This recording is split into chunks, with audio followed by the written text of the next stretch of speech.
Entitled behavior escalates quickly during stressful situations, but most people never imagine their outbursts could turn deadly.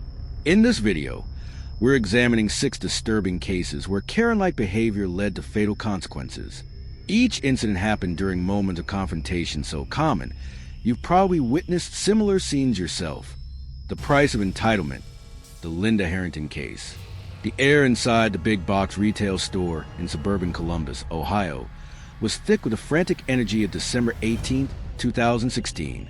It was the height of the holiday rush, a gauntlet of overcrowded aisles, screaming toddlers, and checkout lines that snaked toward the back of the facility like exhausted serpents. For most, it was a test of patience. For Linda Harrington, it would become a fatal confrontation. Linda was a 47-year-old office assistant who lived a life defined by solitary routines. Her co-workers knew her as a woman who retreated into the digital worlds of video games after a long shift, but store records painted a more volatile picture. To the local staff, Linda was a frequent flyer, a customer with a documented pattern of challenging store policies and demanding managerial intervention the moment she was denied an exception. On this afternoon, Linda had one goal: a high-demand, promotional gaming device. She had survived the electronics line for over an hour, her frustration simmering with every minute of delay. By the time she reached the counter, the final unit had been sold just moments earlier. The atmosphere shifted instantly. When staff offered to check nearby locations or provide a discount for her trouble, Linda didn't just decline, she snapped. Witnesses described a chilling escalation. Linda accused the exhausted employees of withholding stock for themselves. In a staggering display of entitlement, she demanded that the staff physically take the device away from the customer who had just purchased it. She was no longer just a shopper. She was a woman convinced of a conspiracy against her. As managers moved in to de-escalate, Linda's defiance took a bizarre and dangerous turn. Refusing to leave the area, she bypassed the crowds by climbing onto a motorized shopping cart. But she didn't sit. In a final, desperate bid for dominance, Linda stood upright on the vehicle's floorboard, using the elevated height to scream over the heads of other shoppers, claiming the store was creating obstacles to harass her. Employees pleaded with her to dismount, warning her that the equipment was designed strictly for seated use. Linda ignored them, her eyes fixed on the pharmacy section as she accelerated down the main terminal aisle. She was a standing silhouette of rage, dismissing the bright yellow warning signs that peppered the floor ahead. The floor near the pharmacy had just been mopped. The cart's wheels hit the slick surface at full speed, instantly losing traction. The heavy machine veered sideways, and the laws of physics took over. Because she was standing, Linda had no center of gravity. She was launched forward with sickening momentum. There was no time to brace. Linda's head and upper torso struck a sharp metal end cap display with a sound that silenced the entire aisle. Store employees rushed to provide first aid as the festive music continued to play overhead. Paramedics arrived within 8 minutes, but the damage was done. Trauma surgeons spent 2 hours fighting to save her, but the impact had caused catastrophic intracranial pressure and multiple skull fractures. Linda Harrington was pronounced dead that evening. What began as a holiday dispute over a plastic console ended as a classified accidental death, the final consequence of a refusal to follow the rules. Case 2, the Prophet of the Hillside. On October 23, 2019, the hills outside Santa Rosa, California, were under a red flag warning. The air was bone dry, and the wind carried a predatory howl. In these conditions, a single spark could transform a hillside into an oven within seconds. While neighbors packed their most precious belongings, 51-year-old Margaret Sullivan stayed put. Margaret, a freelance bookkeeper, viewed herself as a survivalist intellectual. Having lived on her property for a decade, she frequently lectured neighbors in online forums, claiming that her personal research made her more informed than the scientists at Cal Fire. To Margaret, mandatory evacuations were nothing more than unnecessary panic responses designed by an overreaching government. She had spent years turning her home into what she believed was an impenetrable fortress. She reinforced her windows with reflective insulation, convinced it would deflect radiant heat, and sealed every vent to create a controlled airflow environment. These methods weren't backed by fire science. They were the product of a dangerous, self-taught hubris. When a mandatory order arrived that afternoon, emergency responders found Margaret defiant. She refused all offers of transportation, stating that leaving would only expose her home to looters.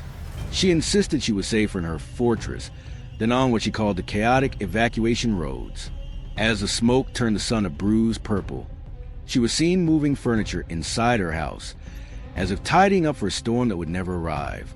By early evening, the fire line crested the ridge, driven by severe gusts. The flames moved faster than a human could run. Responders were forced to flee, the last sighting of Margaret showing her standing on her property as embers began to rain like orange snow. Within minutes, the dry vegetation surrounding the home ignited. The structures Margaret had fortified became a furnace. When her remains were found days later, the medical examiner confirmed she had succumbed to smoke inhalation and thermal injuries.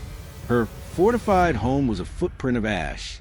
Today, Margaret's case is a staple in emergency response reviews, a tragic monument to how false confidence can turn a survivable evacuation into a death sentence.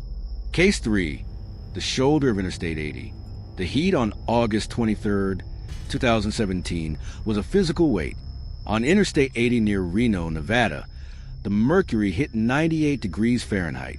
The road was a claustrophobic merge of orange barrels and narrowing lanes due to a construction project that left zero room for error. When Denise Keller's 2003 Honda Civic began to hiss with steam, she pulled onto a shoulder so narrow it barely fit the width of her car. Denise was a 49-year-old real estate assistant with a reputation for being uncoachable.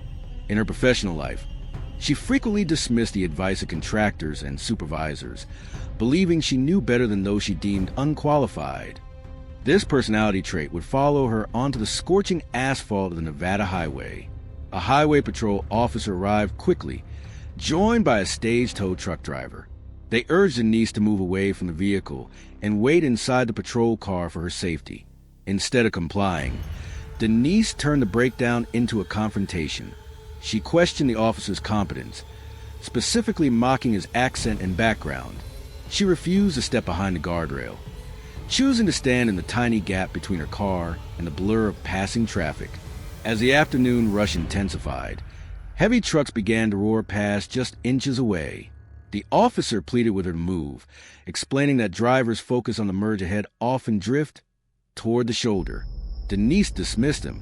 She remained exposed, her back to the traffic, more interested in winning an argument than surviving the encounter.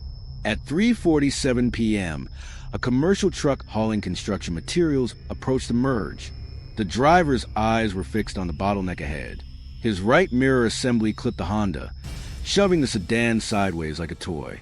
Denise was pinned between her own car and the metal guardrail. She died shortly after reaching the trauma center from massive internal injuries. Her story now serves as a grim training tool for highway safety, a reminder that on the interstate, entitlement is no match for physics. Case 4, the boundary dispute. The Pennsylvania State Gamelands are a sanctuary for hunters, defined by a strict code of safety and clearly marked boundaries. But on November 12, 2018, that peace was shattered by 55-year-old Sharon Pike, a recently retired retail manager. Sharon had a long-standing obsession with her property lines.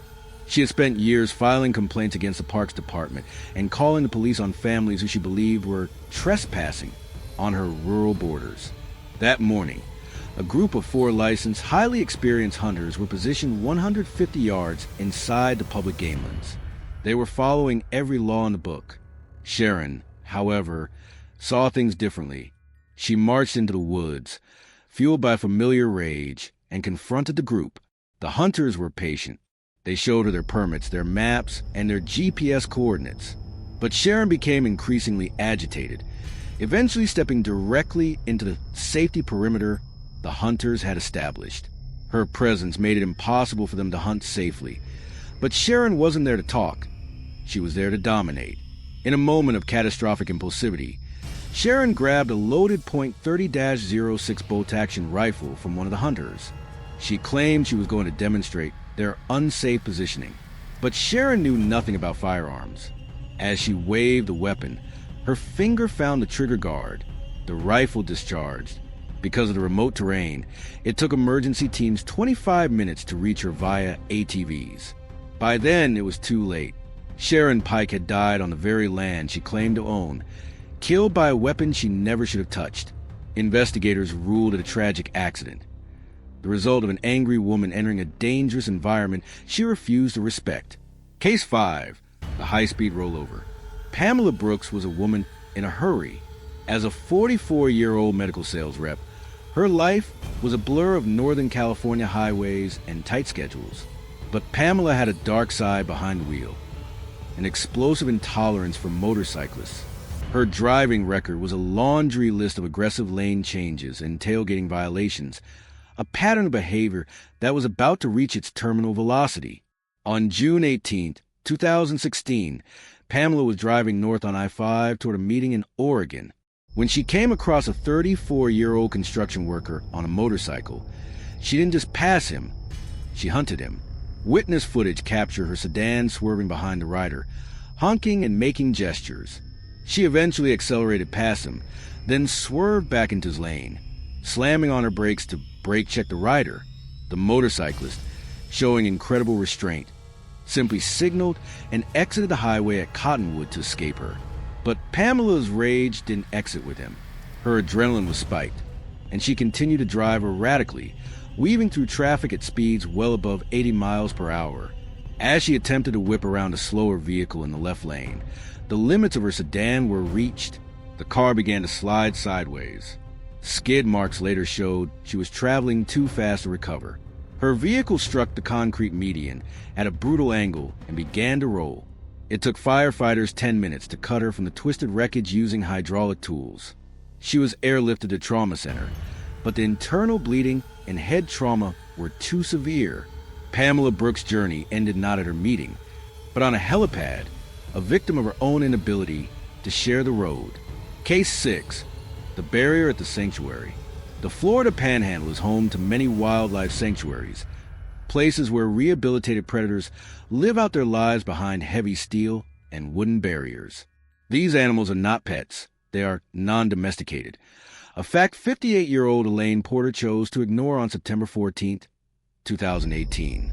Elaine was a retired travel agent who had developed a dangerous habit of ignoring safety guidance at animal facilities. During a guided tour led by a professional biologist, the group was repeatedly told to stay 6 feet back from the enclosure fencing.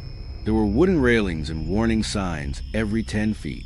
But Elaine, perhaps believing her volunteer experience gave her a special connection to the animals, felt the rules didn't apply to her. As the group admired a 120-pound male panther, Elaine stepped past the wooden railing. Ignoring the whispers of other guests and the direct orders of the guide, she reached her arm through a supervised viewing opening in the double fence system. It was an opening meant for eyes, not hands. The panther didn't see a friend. It saw a territorial intrusion. In a blur of fur and muscle, the cat struck. The bite caused immediate and massive vascular damage to Elaine's arm and shoulder. Staff acted instantly, using emergency tools to separate the animal, but the damage was done. Elaine was airlifted to Pensacola, but she never made it out of surgery. The massive blood loss was simply too much for her body to overcome. The sanctuary's protocols were found to be perfect. The biologist's warnings were clear. The only failure that day was Elaine's belief that she could cross a boundary that nature had spent millions of years perfecting. We've all witnessed a moment where entitlement pushed a situation to the brink. Looking back at today's cases, which one do you find the most preventable? Share your thoughts in the comments. Your perspective might remind someone else to listen when it matters most. For more deep dives into the consequences of human behavior, subscribe to the channel